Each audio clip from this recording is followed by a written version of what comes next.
অবু মিষ্টি কুমড়োর ভর্তা দেখাও, মিষ্টি কুমড়োর ভর্তা দেখাও।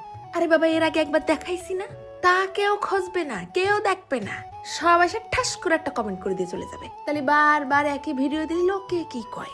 এ ফুবু, এই নে দাদি গাছের মিষ্টি কুমড়ো পাঠাইছে। ওরে আব্বা আইসিস তো অর্ধেক কুমড়ো দিছে কেন? আরে একখানি কুমড়ো হয়েছে, তার কট্টুখানি দেবে। তা বয় দুপুর বেলা খাই যাস কেনে? আমি ওসব কুমড়ো টুমড়ো খাই না, তোকে জন্য পাঠাইছে, তুরা খা। আরে খাই এই দেখিস কিনা এইরাম করে কুমড়ো বাপের কালে খাসনি। এই যা, এই স্যামড়ার সাথে বকর বকর করতে করতে আস্ত কুমড়োটা ধোয়া হয়নি, তাই খুসা সহ পাতলা পাতলা করে কাটে নিয়ে একবার পানি দিয়ে ধুয়ে নিলাম। বাড়ির কুমড়ো ছুলে ফেলাই দিলেই তো লস। ছিটই দিলাম খানিকটা নুন আর একটুখানি হলদির গুঁড়ো, মাখাই রাখি। তারপর কড়াইয়ের মধ্যে চামচ খানিক সর্ষের তেল ফেলাই দিয়ে ছিটই দিলাম চিমটি খানিক জিরে। কুমড়োটা পাতলা পাতলা করে কাটে নিছি না, সিদ্ধ হতে সময় লাগবে না। ফাঁকে ফাঁকে আবার ঢাইকে রাখিলাম কিছুক্ষণ। দেখছো ভস ভস করে খুন্তি ডেবে যাচ্ছে। এই বেশি না, 7-8 খান চিংড়ি ছিল, তাই আবার কুচোই নিছি। একটুখানি নুন আর একটুখানি হলদির গুঁড়ো দিয়ে এইটুকু মাখাই নেই। খানিকটা শুকনো ঝাল ভাইজে তুলে রাখিলাম আবার। তারপর পরই ওই তেলের মধ্যে ফেলাই দিছি একটুখানি রসুন কুচি আর 2-3টে পেঁয়াজ কুচি।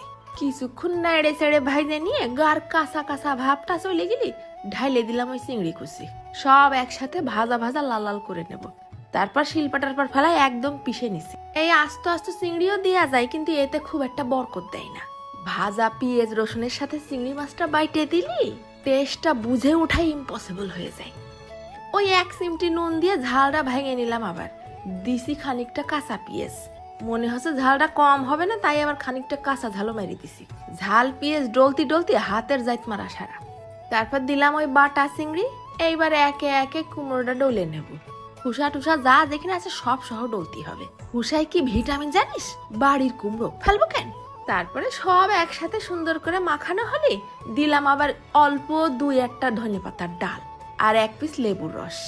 খানিকটা আবার দিছি সর্ষের তেল। ভালো করে চটকাই চটকাই, এই যে কি স্বাদ! মেহমান খায় কষছে, আরে ফুবু আমি তো মিষ্টি কুমড়ার এইরকম ভর্তা কোনোদিন খাইনি। খালি সিদ্ধ করে ঝাল পেঁয়াজ দিয়ে ডলে দেয়।